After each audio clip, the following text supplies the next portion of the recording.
Hello, welcome back to Podcast Learning English, where learning English with simple and engaging dialogues is easy and fun. I am Carol. Hello, Carol. Hello, all our wonderful listeners around the world. I'm Edu. Today's a great day to learn and practice English. It will be great to have you with us until the end of this episode. In the next 15 minutes, you'll master 10 phrasal verbs that native speakers use every single day. But first, we heard you. Many of you commented that our previous episodes were too fast to follow. And here's a quick tip. If you still find any episode too fast or too slow, you can adjust the speed right on YouTube. Just click on the settings icon. That's the little gear at the bottom right of the video. Then click on playback speed and choose your preferred speed. You can go slower, like 0.75, or faster, like 1.25. We really want to know if this new pace works better for you. So please leave a comment below telling us what you think. Your feedback helps us create better content for you. Seriously, we read every single comment. All right, so today we're tackling phrasal verbs. Let me show you why this matters. Listen to this. I ran into my boss at the cafe yesterday. Did you crash into him? No, run into means to meet someone by chance. See how confusing that is? We'll break down 10 more just like this, show you how to use them naturally, and give you a shadowing practice session at the end. Let's go. Okay, let's be honest. Phrasal verbs are probably one of the most frustrating parts of learning English, right? Oh, absolutely. And I totally get why they're so hard, especially for Arabic speakers.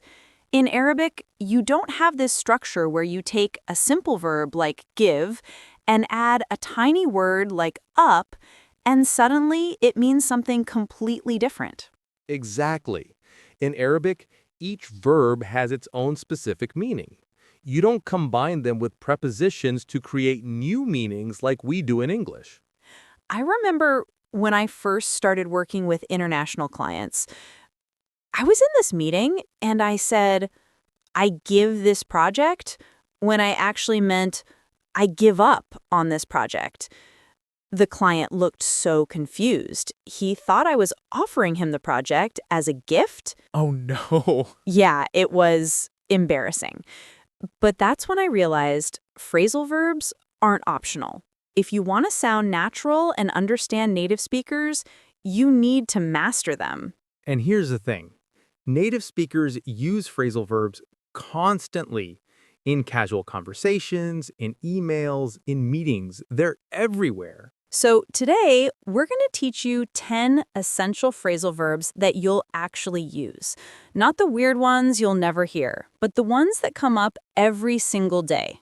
And if you're finding this helpful so far, hit that subscribe button so you don't miss our next episode. We post new lessons every week. Now, let's dive into the first one. Edu, tell them about yesterday. Okay, so yesterday I was getting my morning coffee and I ran into Sarah from accounting. We hadn't seen each other in months. Perfect example. Run into means to meet someone unexpectedly or by chance. You didn't plan it. It just happened. Exactly. I didn't schedule a meeting with Sarah. I just ran into her. Here's another sentence. Last week, I ran into my old professor at the supermarket. We chatted for 20 minutes. Now, quick question for you listening.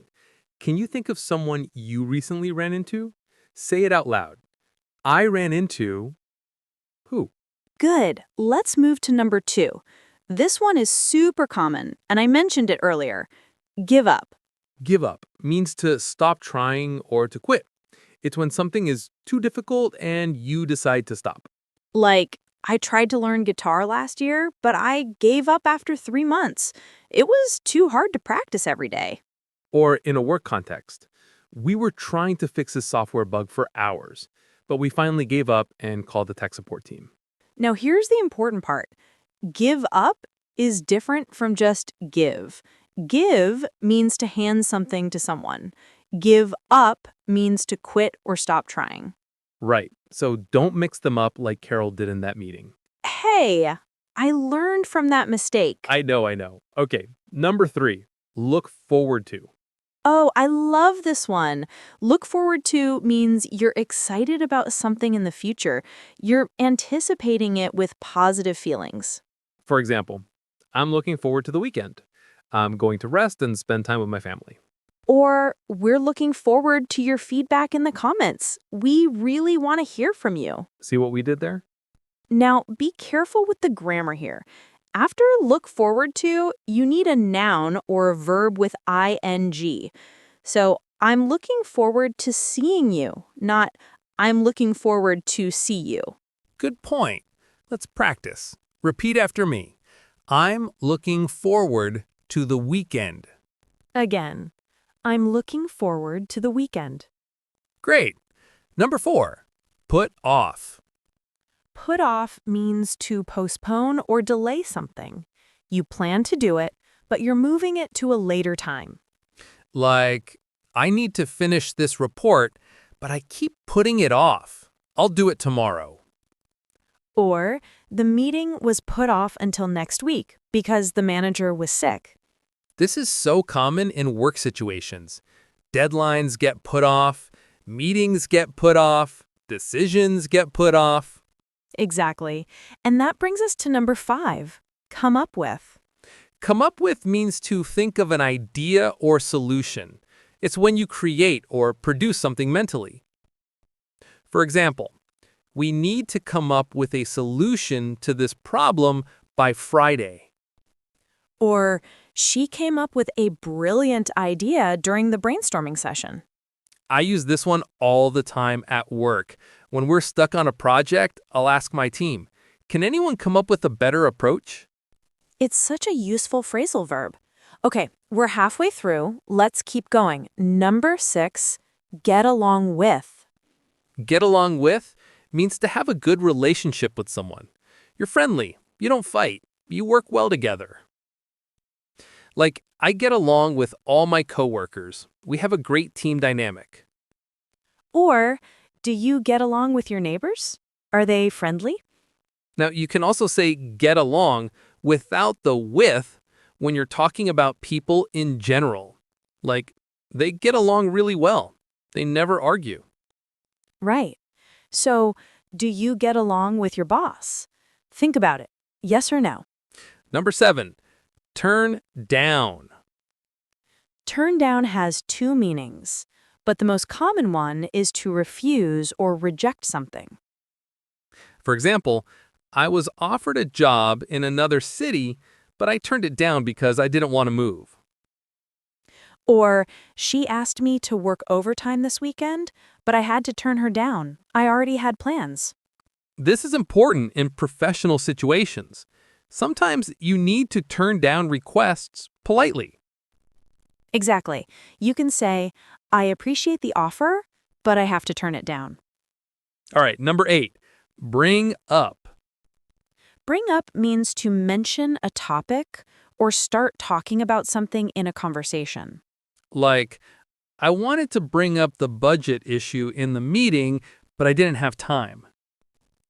Or, he brought up an interesting point about the project timeline. You can also use this when someone mentions something uncomfortable. Like, why did you bring that up? I didn't want to talk about it. Good example. Okay, number 9, figure out. Figure out means to understand something or find a solution after thinking about it. This is one of my favorites. Like, I finally figured out how to use that software. It took me 2 hours, but I got it. Or, can you help me figure out this math problem? I'm stuck. It's also great for problem solving at work. We need to figure out why the system keeps crashing. Exactly. And finally, number 10, catch up. Catch up has a few meanings. The most common one is to reach the same level as someone else or to get updated on something you missed. For example, I was sick last week, so I need to catch up on all the emails I missed. Or, let's catch up over coffee. I want to hear what you've been doing. You can also use it when you're behind on work. Like, I'm so behind on this project. I need to catch up this weekend. So, those are your 10 essential phrasal verbs. But here's the thing. Knowing them isn't enough. You need to practice them until they become automatic. And that's where shadowing comes in. Yes. Okay, so if you're new here, shadowing is a technique where you listen to English and repeat it at the same time, like being someone's echo. It's one of the most powerful ways to improve your pronunciation, your rhythm, your intonation, and your confidence. And here's why it's perfect for phrasal verbs. When you shadow, you're not just learning the words. You're learning how native speakers actually use them in sentences with the right stress and rhythm. Exactly. So let me tell you how I use shadowing to master phrasal verbs. Please do. A few years ago, I was struggling with phrasal verbs just like you might be now.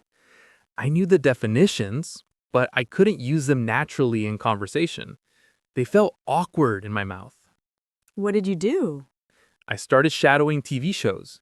Specifically, I watched Friends and The Office because they're full of everyday phrasal verbs. Smart choice. I would watch a scene, pause it, and then replay it while repeating everything the character said at the same time. I try to match their tone, their speed, their emotion. And did it work? It was hard at first. My mouth couldn't keep up. But after about 2 weeks of practicing 15 minutes a day, something clicked. I started using phrasal verbs without thinking about them. That's the breakthrough moment. Yeah. And the best part? My pronunciation improved too. Because I was imitating native speakers, I started sounding more natural overall. So here's how you can practice shadowing with phrasal verbs. Step 1. Choose your material. You can use this podcast, a TV show, a YouTube video, anything with clear English. Step 2. Listen first without repeating. Make sure you understand what's being said. Step 3. Play it again and repeat at the same time. Don't pause. Try to speak along with the audio, like you're singing a song. Step 4. Focus on imitating the intonation and rhythm, not just the words. How does the speaker's voice go up and down? Where do they stress the words? And step 5, practice for 10 to 15 minutes every day. Consistency is more important than long sessions. Now, for Arabic speakers, there are some specific sounds to pay attention to. The P sound, the V sound, and the th sound don't exist in Arabic, so you need to exaggerate them at first.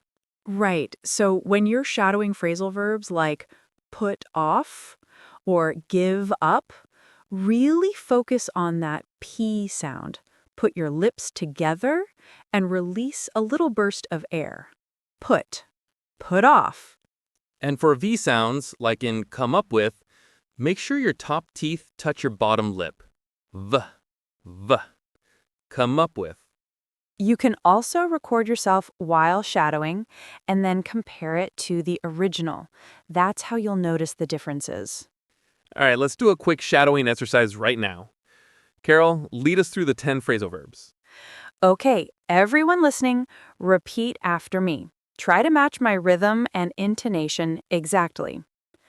I ran into my friend at the store.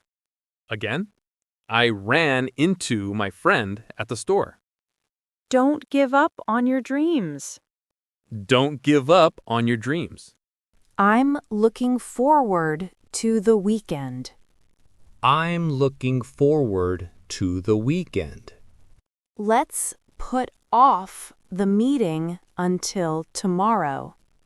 Let's put off the meeting until tomorrow. We need to come up with a solution. We need to come up with a solution. I get along with my coworkers. I get along with my coworkers. I had to turn down the job offer.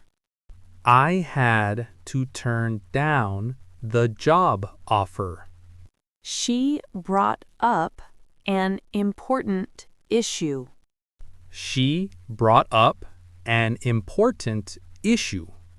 I finally figured out the problem. I finally figured out the problem. I need to catch up on my work. I need to catch up on my work. Excellent. How did that feel? Your mouth is a muscle, and you just gave it a workout. And remember, you can replay this episode as many times as you want. Use it as your shadowing practice material. Absolutely. In fact, that's the best way to use this podcast. Listen once for understanding, then listen again and shadow along with us. All right, so let's summarize everything we covered today. First, we adjusted our speaking pace based on your feedback. Please let us know in the comments if this speed works better for you. Your feedback is incredibly important to us. Second, we taught you 10 essential phrasal verbs. Run into, give up, look forward to, put off, come up with, get along with, turn down, bring up, figure out, and catch up. Next, run into. This means to meet someone by chance or unexpectedly. For example, I ran into my old teacher at the mall yesterday. We use this when we didn't plan the meeting. Give up. This means to stop trying or to quit. For example, I wanted to learn piano, but I gave up after a few months. It was too difficult. Don't give up on your English learning. Look forward to. This means to feel excited about something in the future. For example, I'm looking forward to my vacation next month. Remember, after look forward to, use a noun or a verb with ing. Put off. This means to postpone or delay something. For example, I put off doing my homework until the last minute. Or the meeting was put off until next week. Come up with. This means to think of an idea or solution. For example, we need to come up with a plan for the project. She came up with a brilliant idea during the discussion. Get along with. This means to have a good relationship with someone. For example, I get along with my roommate very well. We never argue. Do you get along with your coworkers? Turn down. This means to refuse or reject something. For example, I was offered a promotion, but I turned it down because it required too much travel. You can turn down an offer politely. Bring up. This means to mention a topic or start talking about something. For example, I wanted to bring up the salary issue in the meeting. He brought up an interesting point about the budget. Figure out. This means to understand something or find a solution. For example, I finally figured out how to fix my computer. Can you help me figure out this problem? Catch up. This means to reach the same level as someone else or to get updated on something you missed. For example, I was absent last week, so I need to catch up on the lessons. Let's catch up over coffee and talk about what's new. And finally, shadowing. Shadowing is a language learning technique where you listen to English and repeat it at the same time, like being an echo. For example, I practice shadowing with podcasts every morning. Shadowing helps improve your pronunciation, rhythm, and fluency. Try using these phrasal verbs in your own sentences. Practice makes progress. All right, we're coming to the end of today's episode. Thank you all for joining us today. We really appreciate you taking the time to learn with us. And seriously, we want to hear from you. Is this new pace better? Too slow? Just right? Leave a comment below and let us know. We read every single one, and your feedback directly shapes how we create these episodes. Your input matters. We're here to help you learn, and the only way we can do that effectively is if you tell us what's working and what's not. So please, take 10 seconds right now and leave a comment. Even just a quick, "This space is perfect," or "Still a bit fast," helps us so much. And remember, you can replay this episode anytime to practice your shadowing. In fact, that's exactly what we recommend. Listen once for understanding, then listen again and shadow along with us. Use those 10 phrasal verbs today. Send a message, have a conversation, write them down. Just use them. That's how they'll stick. If this episode helped you, we'd really appreciate it if you subscribe. It helps us reach more English learners like you.